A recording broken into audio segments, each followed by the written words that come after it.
Bonjour à tous et bienvenue sur le plateau de TB News, émission qui offre un éclairage de Torah sur l'actualité. À l'heure actuelle, les pays européens, dont la France, sont frappés par des attaques terroristes. Le point commun entre eux est qu'ils sont commis par des réfugiés islamistes radicalisés, mettant ces pays dans une situation paradoxale, car eux qui ont ouvert leurs frontières pour accueillir des réfugiés en sont désormais victimes. Nous aurons comme invité cette semaine le Rav Yaakov Raviv ainsi que Rav Mordechai Bitton. Rav Raviv, justement, nous n'avons pas la tête dans les cieux, mais comment expliquer que cette générosité de la part de ces pays finisse par se retourner contre eux? Déjà, pour commencer, comment on arrive à cette situation? La situation, elle est très simple. Vu qu'une personne, lorsqu'une personne, elle ne se sent pas intégrée, elle ne fait pas partie de quelque chose, automatiquement, elle se voit comme une personne extérieure. Qui dit une personne extérieure, dit automatiquement, on est là pour profiter, on est là pour prendre, mais on n'est pas là pour donner. Or, il faut qu'il y ait un échange. Ces gens-là, encore une fois, ils viennent pas dans une idée de partager, d'intégrer ou de donner de leur potentiel, de donner de leur savoir. Ils sont là tout simplement pour venir et profiter. Et à part cela, ils savent très bien qu'ils sont là, comme ils peuvent être ailleurs. Donc ils ne sont pas là dans une volonté de rentrer, de s'intégrer. Donc non, mais au-delà. C'est-à-dire, il y a le côté de s'intégrer, mais il y a aussi le côté du partage. Une personne qui est intégrée, alors automatiquement, elle va apporter. Elle va apporter son savoir, elle va apporter ses capacités, elle va partager. Donc automatiquement, c'est un partage qui doit se faire. À part cela, on se doit, même si une personne, elle sait qu'elle est seulement pour un certain temps, elle va vivre, elle va habiter dans un pays, même si l'intégration, elle n'est pas obligatoirement liée avec un temps de s'intégrer ou de rentrer ou d'en faire partie. C'est une intégration qui doit se faire automatiquement. Alors justement, voilà, Rav Bitton, notre peuple a traversé 2000 ans d'exil, a été confronté à une réadaptation sans arrêt. Et est-ce qu'il y a un devoir, selon la Torah, de reconnaissance envers chaque pays dans lequel on a été? Alors effectivement, c'est le cas, parce que effectivement, depuis Pirkei Avot, depuis les Maximes de nos pères, donc on sait qu'on doit prier pour le shalom, pour la paix de la malchoute, de la royauté du pays dans lequel on se trouve. Donc ça, c'est un impératif que les Chachamim nous ont donné. Mais dans la Torah, on en trouve plusieurs traces. On voit même, ça va même extrêmement loin, finalement, cette exigence-là. Par exemple, dans Dvarim, au chapitre 23, lorsqu'on parle du statut des convertis égyptiens, on dit, il ne faut pas les repousser complètement. Et alors Rachid dit un truc absolument incroyable. Il dit, parce que quand vous étiez dans la peine, c'est-à-dire quand il a fallu sortir de la famine, à l'époque de Yaakov et de Yosef, ils vous ont servi de refuge. Enfin, entre-temps, et Rachid dit, ils ont jeté vos enfants au fleuve et tout, etc.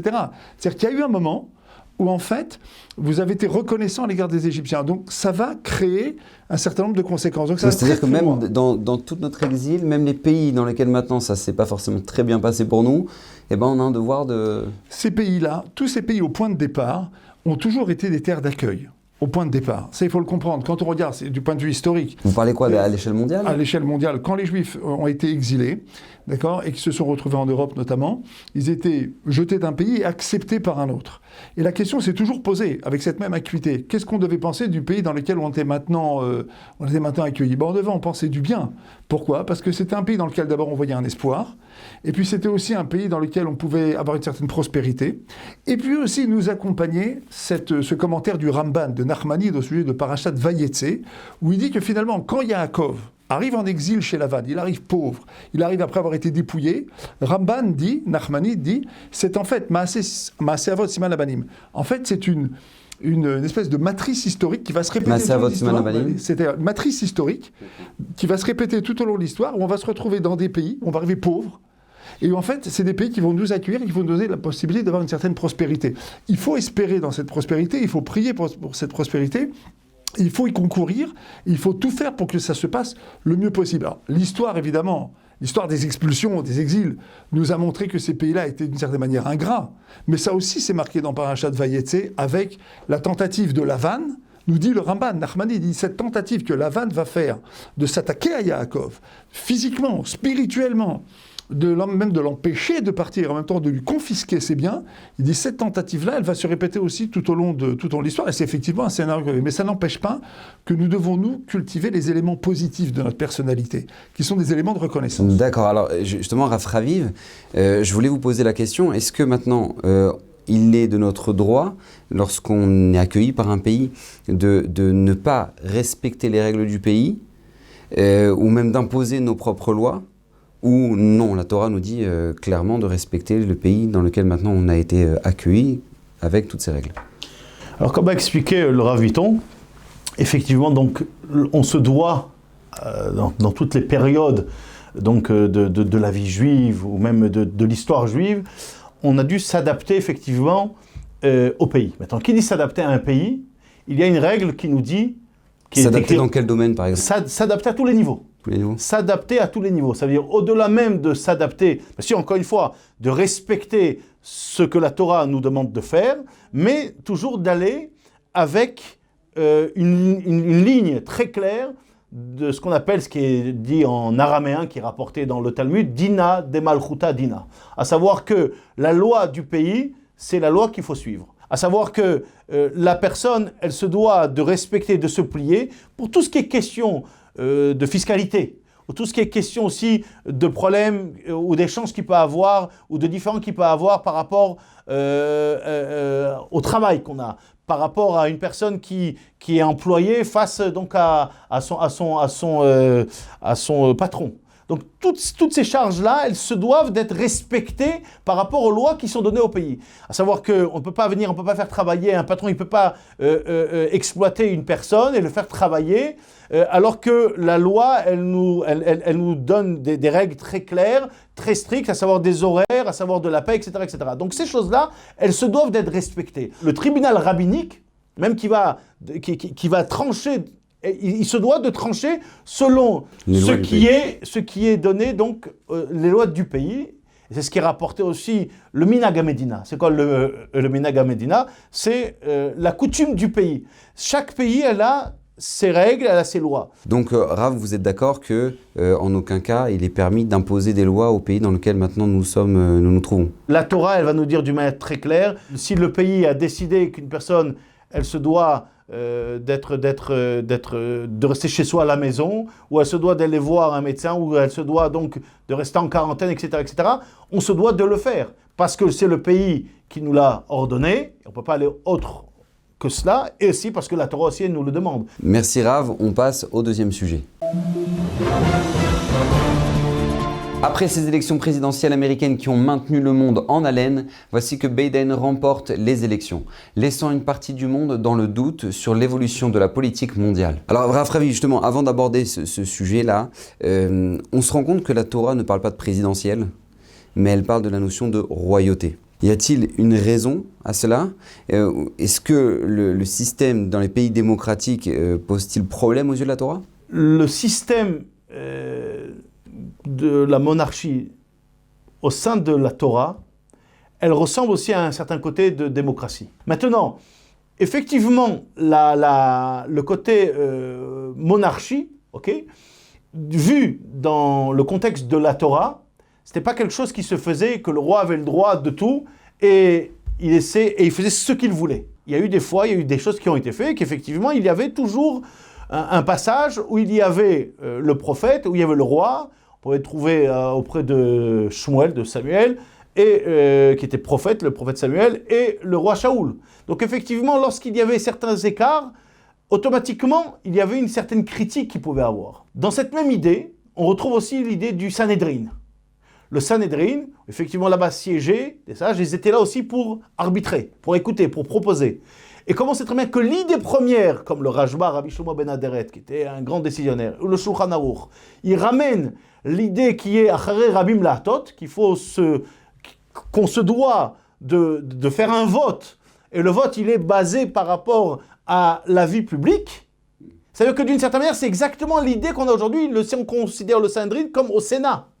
C'est-à-dire que ce sont deux choses qui sont là, et on est là pour voter. Encore une fois, la Torah, elle nous parle, d'un système de vote. À l'époque, lorsque c'était l'époque des Parnassim, donc c'était donc les présidents de communautés, le Parnasse, il était voté par rapport à la voix que chacun apportait. Et qui pouvait donc voter?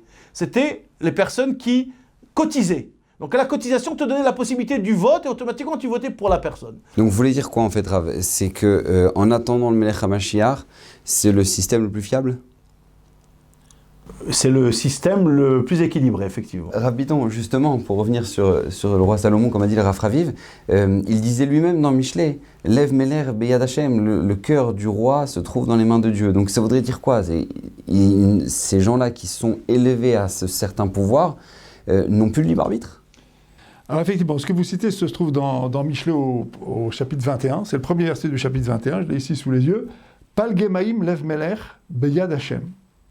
Le roi, le cœur du roi, il est comme les fleuves, comme les canaux construits par les hommes. Les canaux, d'accord, des canaux qui laissent passer l'eau, d'accord, ils sont entre les mains d'Hachem. Le cœur du roi, il est entre les mains d'Hachem.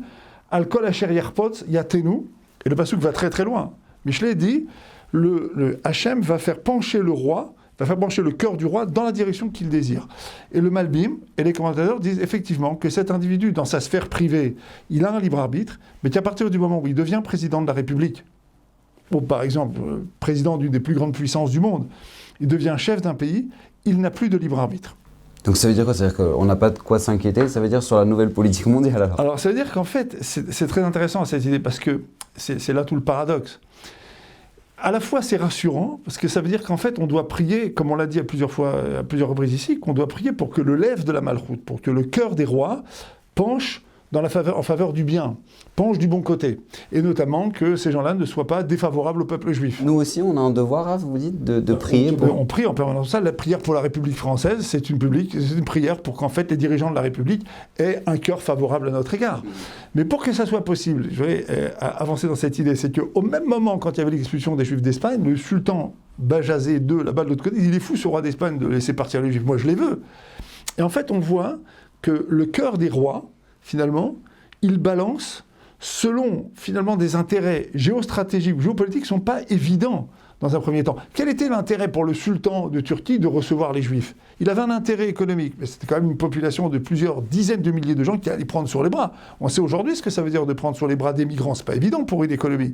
Donc, on voit qu'il y a quelque chose d'assez logique en apparence dans les aspirations du sultan à recevoir les Juifs d'Espagne, mais quand on voit aujourd'hui, par exemple, ce que les migrants coûtent à un pays, on voit que c'est pas du tout évident. Donc on voit qu'il y a quelque chose qui n'est pas logique là-dedans. Arbitrer de là-haut, quoi. Voilà. Et donc, pour nous, qui avons de la émouna, qui avons la foi, qui regardons vers le haut, on est tenu de penser que, finalement, cet arbitrage, finalement, il se fait là-haut. Alors ça, c'est la première chose. Concernant les élections américaines, on a tendance à réagir en disant Hachem dirige son monde. Et en fait, pendant 4 ans, on a eu un homme absolument extraordinaire qui a fait pour le peuple juif et pour Israël des choses qu'aucun président et aucun chef n'a fait depuis Koresh, le fils de Achashverosh et de Esther. D'accord ? C'était le seul qui a favorisé le retour massif des Juifs en Eretz Israël à la fin de l'exil du premier temple. Là, ici, on a un homme qui a reconnu Jérusalem comme capitale d'Israël, qui a transféré l'ambassade, qui a été véritablement un militant. À tel point d'ailleurs que même les Palestiniens ne voulaient même pas lui adresser la parole. Et là, on se retrouve finalement avec un interlocuteur, on va dire, qui balance de manière de l'autre côté, qui va être peut-être plus équilibré, entre guillemets.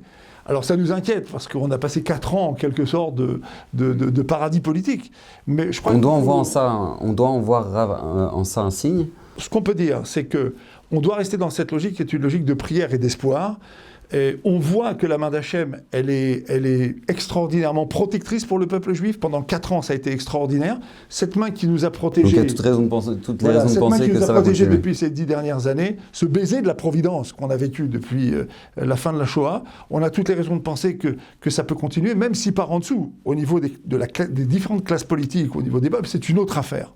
Mais au niveau des présidents, leur cœur, il est entre les mains d'Hachem. Et on voit que la providence nous amène finalement des gens qui nous sont ou très favorables ou qui ne sont pas complètement défavorables. Donc je crois qu'on reste finalement à prier, à espérer. Merci à vous, merci pour vos interventions. À la semaine prochaine, qu'Hachem vous bénisse.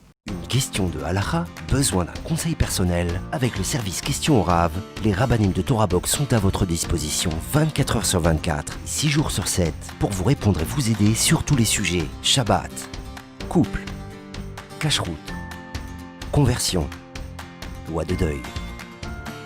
Question au Rav, c'est 13 000 questions reçues chaque année et répondues par écrit sur le site Torah Box et par téléphone, un appel reçu toutes les 4 minutes. Question au Rav, un service exceptionnel, gratuit pour vous.